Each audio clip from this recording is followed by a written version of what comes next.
Oke, saya awali. Bismillahirrahmanirrahim. Assalamualaikum warahmatullahi wabarakatuh. Waalaikumsalam warahmatullahi wabarakatuh. Oke, pertama-tama saya ucapkan terima kasih kepada kalian berdua yang sudah datang pada bimbingan kelompok sore hari ini. Oke, mungkin sebelum kita mulai untuk bimbingan kelompok ini, alangkah baiknya kita berdoa terlebih dahulu. Oke, doa akan saya pimpin. Berdoa, mulai.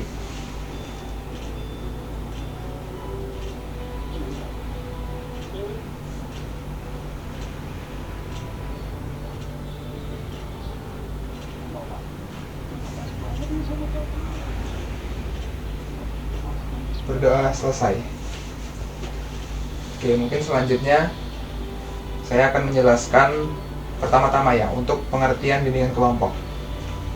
Jadi di sini ada yang tahu nggak bimbingan kelompok itu apa? Nggak tahu. Nggak ada yang tahu. Nggak Oke. ada. Mungkin saya akan jelaskan secara singkat ya. Jadi bimbingan kelompok adalah suatu proses pemberian bantuan atau dukungan kepada individu-individu dalam sebuah kelompok secara terstruktur untuk membantu mereka mengatasi masalah pribadi, mengembangkan potensi, serta mencapai perkembangan optimal.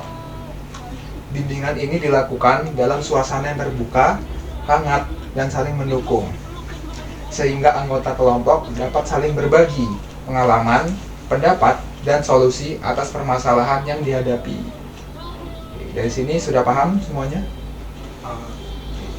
Mungkin lanjut untuk tujuan bimbingan tujuan bimbingan kelompok. Ada yang tahu tujuannya apa saja? Ada yang tahu ya? Oke, mungkin dijelaskan singkat lagi. Jadi bimbingan kelompok yang pertama itu meningkatkan kesadaran diri. Jadi peserta bimbingan dapat lebih memahami diri mereka sendiri, termasuk kekuatan, kelemahan, dan juga minat bakatnya. Lalu yang kedua itu ada mengembangkan keterampilan sosial. Jadi bimbingan kelompok ini dapat membantu peserta mengasah keterampilan komunikasi, bekerja sama, mendengarkan, dan berempati. Lalu yang ketiga itu adalah mengatasi permasalahan pribadi. Jadi dalam bimbingan kelompok ini, peserta didorong untuk berbagi dan mencari solusi bersama untuk mengatasi permasalahan pribadi yang mereka hadapi. Lalu yang keempat itu adalah menumbuhkan sikap positif. Peserta bisa membangun sikap positif terhadap diri, orang lain, serta memperbaiki cara pandang terhadap berbagai situasi. Dan yang terakhir itu ada memperkuat dukungan emosional. Jadi dalam bimbingan kelompok ini, peserta bisa saling mendukung dan memberikan motivasi sehingga tercipta lingkungan yang mendukung perkembangan individu. Oke, mungkin cukup. Ada yang ingin tanyakan? Sepakat semua ya? Oke, lanjut. Mungkin setelah ini ada asas bimbingan kelompok. Ada yang tahu nggak asas bimbingan kelompok ada berapa? 10, Pak. 10. Ya. Thomas? 5. Ada 5. Salah semua. Jadi sebenarnya untuk asas utama dalam bimbingan kelompok itu ada 3 sebenarnya, teman-teman semua. Jadi yang pertama itu ada asas kesukarelaan. Jadi setiap anggota kelompok yang tergabung dalam bimbingan kelompok ini harus mengikuti kegiatan bimbingan kelompok atas dasar kesukarelaan. Jadi bukan karena paksaan pribadi. Dan dengan asas ini, anggota kelompok akan merasa lebih nyaman dan termotivasi untuk terlibat secara aktif dalam proses bimbingan. Lalu yang kedua itu ada asas keterbukaan. Jadi dalam bimbingan kelompok ini diharapkan seluruh anggota kelompok bersikap terbuka terhadap masalah yang dihadapi, serta memberikan pendapat dan masukan secara jujur. Keterbukaan ini juga berlaku untuk fasilitator dalam memahami permasalahan peserta dengan empati dan tanpa menghakimi. Lalu yang terakhir itu adalah asas kerahasiaan. Jadi setiap informasi yang dibagikan oleh anggota kelompok harus dijaga kerahasiaannya oleh seluruh peserta dan juga fasilitator. Asas ini penting untuk menciptakan rasa aman dan kepercayaan di antara anggota kelompok sehingga mereka lebih terbuka dalam membagi masalahnya mereka. Oke, mungkin cukup ya terkait asas-asas bimbingan kelompok. Ada yang ingin tanyakan terkait asas-asas teman-teman semua? Sudah ada Pak. Sudah ada ya. Oke, mungkin selanjutnya kita akan perkenalan dulu ya. Oke, mungkin boleh dari Mas yang memakai kemeja hitam, dipersilakan. Ya, perkenalkan nama saya Muhammad Ismet Sofian dari SMA 2 sama 2 Bandar Lampung. Bandar Lampung ya. Ya, Sekarang kelas berapa? kelas 12 Pak. Kelas 12, kelas 3 SMA ya. Oke. Lalu yang Mas berbaju dongker, Saya Thomas Pak. Thomas. Iya. Sekarang sedang berkuliah atau sedang belajar di sekolah? Saya masih SMA Pak. Masih SMA. SMA-nya di mana? SMA di SMA 1 Tulang Bawang Barat. Tulang Bawang Barat. Iya. Oke. Kelas berapa sekarang? Kelas 12 Pak. Kelas 3 juga sama? Iya. Oh, pernah nunggak nggak? Pernah Pak. 2 tahun. 2 tahun ya? Iya. Oh. Terlalu cinta sama SMA. Saya juga bingung habis lulus mau ngapain. Waduh. Masih bingung ya mau kuliah atau kerja? Iya. Oke. Satu sama lain dari kalian ini sudah saling mengenal atau belum? Belum. Belum ya? Beda wilayah gimana mau kenal. Ya, Tadi. setelah ini mungkin bisa saling share WA ya, Iya, bisa VC-an, teleponan gitu ya. Oke, mungkin selanjutnya saya mau perkenalkan diri ya. Perkenalkan, saya Gali Jota Lintang Cakrawala. Saya di sini sebagai konselor pada sesi bimbingan kelompok kali ini. Oke. Nah, sebelum itu ada yang ingin tanyakan terkait saya domisili atau hobi gitu. Farid hobinya apa? Sorry. Ismet Sofian hobinya apa? Saya hobinya balap liar Pak. Hah? Balap liar. Balap liar? Ya. Waduh. Berarti suka ini ya, suka Ya, setting motor-motor Pak. setting motor ya. Thomas sendiri hobinya apa? Kebetulan sama ya Pak ya. Balap liar juga? Saya bukan ke balapnya, cuman lebih ke mekanik ya. Oh, mekaniknya. Iya. Oke. Itu di motor ya Pak, Ben. Ada obeng-obeng gitu lengkap lah. Oh gitu ya, ada kunci Inggris segala macam. Motor Bapak mau saya berapa? Enggak dulu ya. Saya tidak suka yang gitu, seperti itu. Oke, domisili Thomas dari mana? Saya di Tulang Bawang Barat. Tulang Bawang Barat. Emang asli situ ya? Asli saya Pak. Oke. Dan untuk Mas Ismet Sofian, Saya Wiling Pak. Kemiling. Wiling Pak. Kemiling berarti memang asli Bandar Lampung ya. Bandar Lampung Pak. Oh gitu. Ya, mungkin cukup ya untuk perkenalannya ya. Lalu mungkin di sini saya akan menjelaskan rangkaian kegiatan pada bimbingan kelompok kali ini. Jadi bimbingan kelompok kali ini kita akan ada rangkaian. Yang pertama itu nanti dari saya akan menjelaskan minat dan bakat itu apa. Lalu yang kedua, kita akan sesi sharing bersama kepada kalian nih. Permasalahan tentang minat kalian ini apa? Nah, gitu. Lalu yang terakhir itu ada mungkin dari saya akan mengembangkan minat dan bakat kalian ini bisa ditingkatkan atau tidak begitu. Ya, mungkin seperti itu ya untuk rangkaian kegiatan kita. Ya, mungkin sebelum kita mulai ke pemaparan materinya, mungkin kita akan ice breaking terlebih dahulu supaya untuk mencairkan suasana di sini. Oke. Diperhatikan ya ice breakingnya. Jadi nanti saya semisal menyebutkan pagi, kalian tepuk sekali, siang 2 kali, sore 3 kali, malam tidak ada.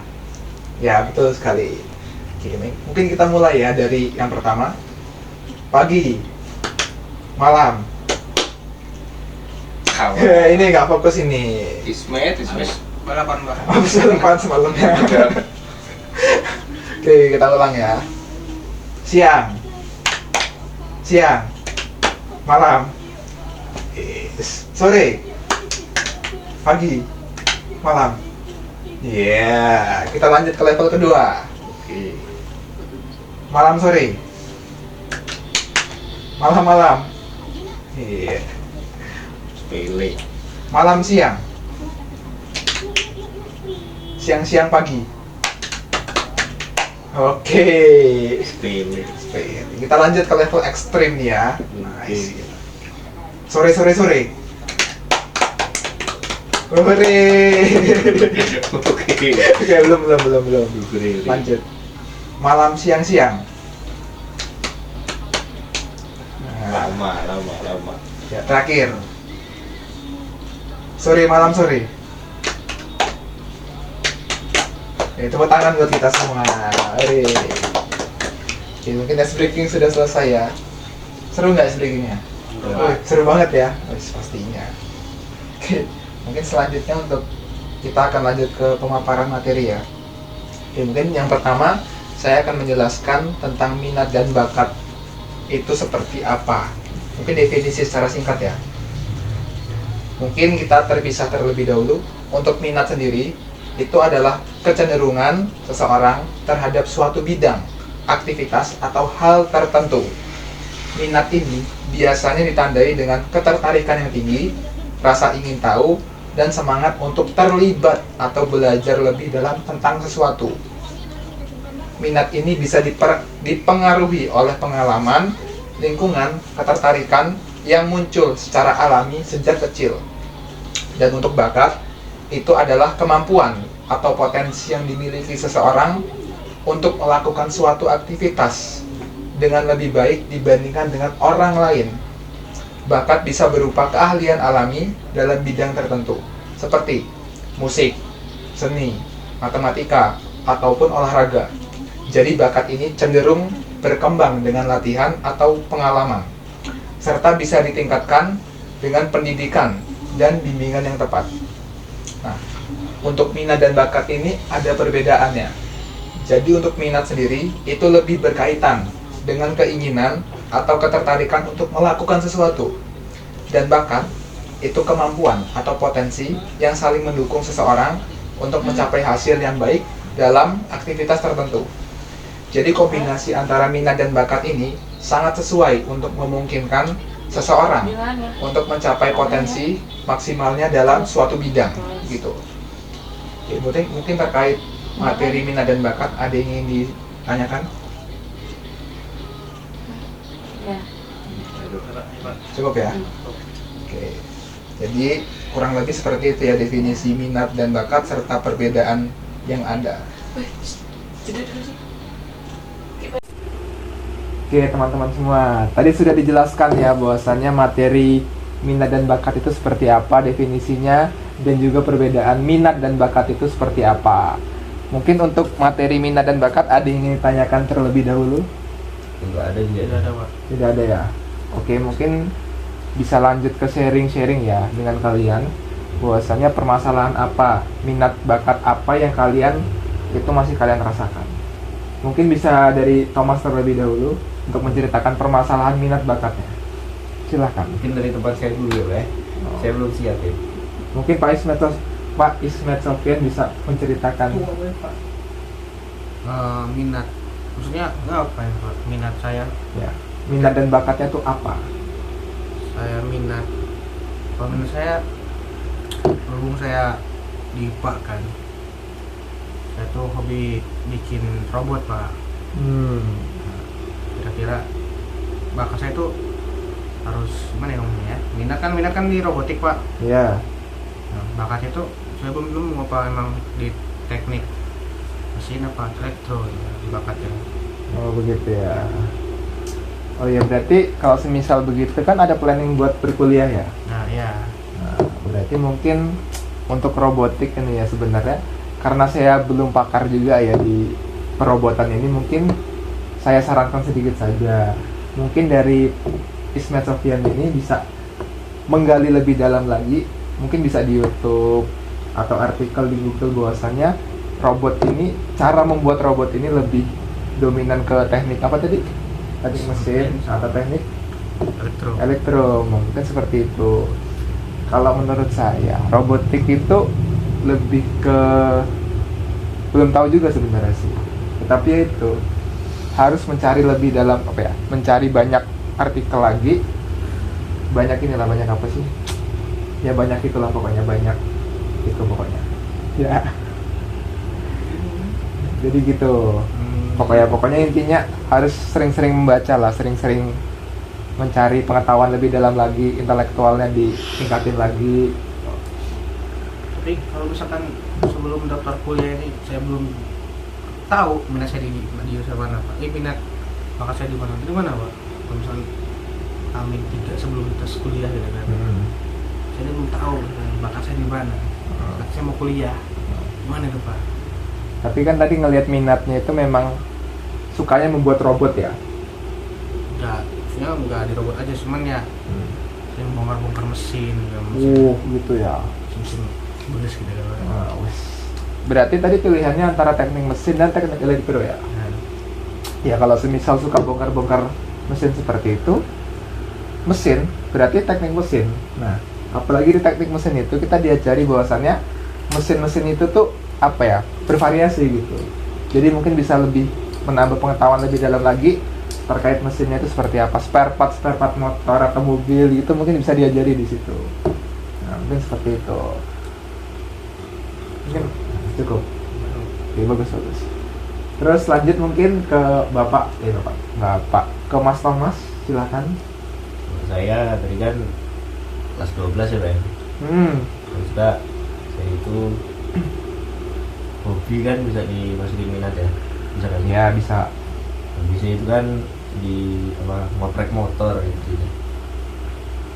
Dia cuma di motor itu sih sering saya nggak balap liar ya, cuman ngoprek motor aja. Nah tapi itu nggak disenengin sama orang tua saya. Terus suruh kuliah kan. Terus belakangan juga muncul ternyata bakat saya dari musik. Begitu. Tapi saya kurang minat di musik. Karena apa? Kalau lihat dulu ada guru SMA saya juga, dia ngajar musik. Sebentar karena kurang peminatnya juga yang diajarin. Itu sih saya. Oh begitu ya. Ya mungkin kalau seperti itu ya. Tapi hobinya apa hobi nih? Yang benar-benar hobi? Kalau hobi lah saya ngoprek motor itu. Ngoprek motor daripada bermain musik ya? Iya. Kalau musikan tuh kalau udah emang pusing, ngurus motor, main musik, main musik gitu ya. Nyanyi ke kawan juga di pos ronda ya. Kalau semisal ini mungkin menurut saya ya, kalau hobinya sudah di ranah motor, di industri permotoran gitu, mungkin lebih baik ditingkatin lagi ya.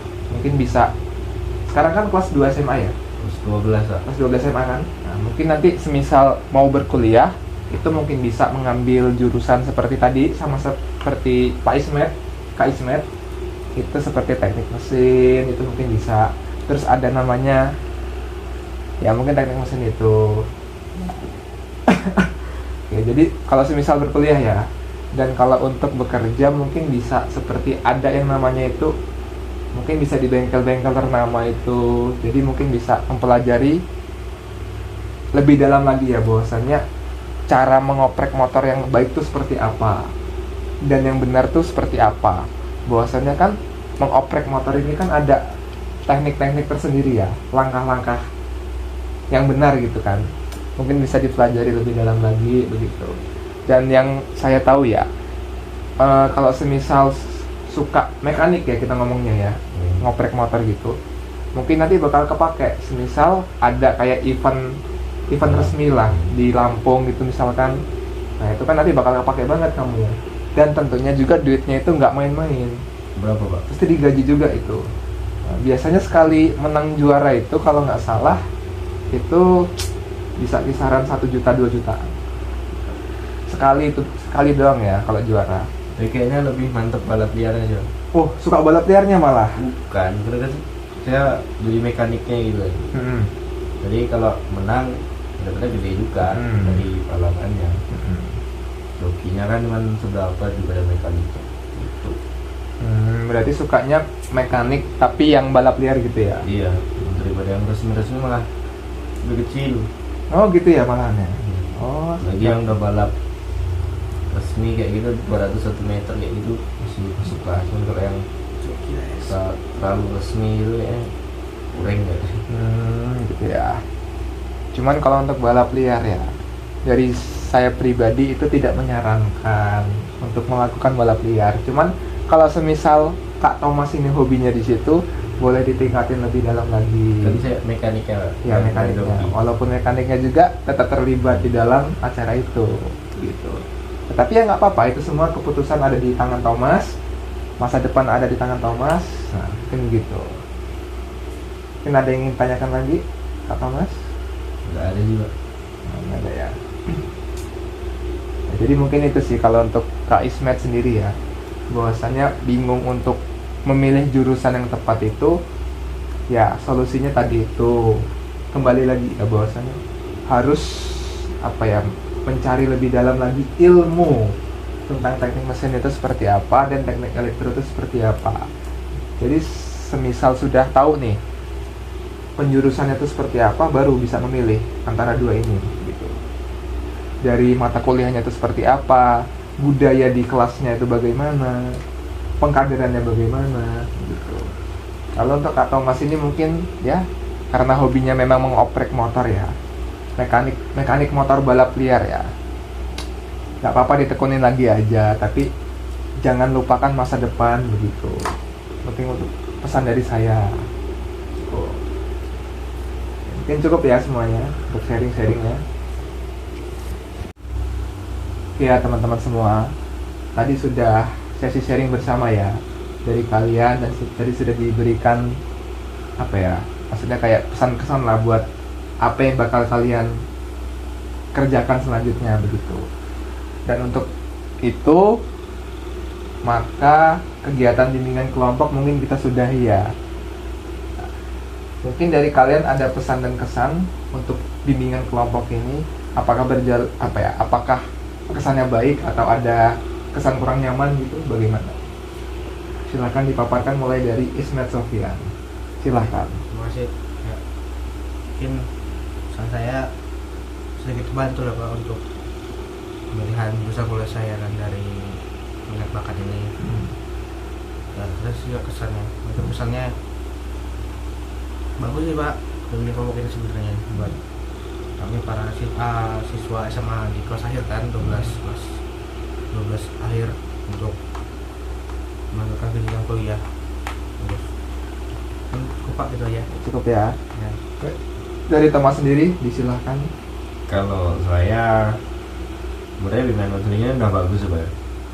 Cuman kayaknya lebih kalau ada kedepannya lagi aja kelanjutan. Kalau cuma sekali kayaknya kurang ngerti depannya mau kayak mana sih. Kalau sepenangkapan saya sih, iya saya mau nekunin apa yang saya kerjain dulu aja. Ini juga bisa jadi jalan yang baik buat saya. Maksudnya bimbingan kelompok tetap ada ya. Jadi Iya. untuk pengarahan ke depannya itu seperti apa buat kalian juga kan? Iya. Cukup? Ya, mungkin cukup. Sekian, terima kasih. Terima kasih kepada Kak Thomas dan Kak Ismet Sofyan yang sudah rela datang ke sini sore hari ini. Mungkin untuk menutup bimbingan kelompok pada sore hari ini, mungkin kita langkah baiknya berdoa terlebih dahulu. Doa akan saya pimpin. Untuk yang agama selain Islam mungkin bisa menyesuaikan. Berdoa dimulai.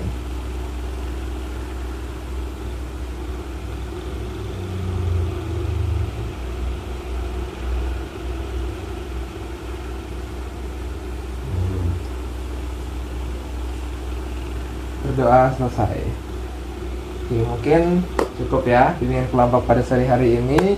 Apabila ada salah kata, saya mohon maaf, dan kepada Tuhan saya mohon ampun. Saya akhiri, wassalamualaikum warahmatullahi wabarakatuh. Waalaikumsalam warahmatullahi wabarakatuh.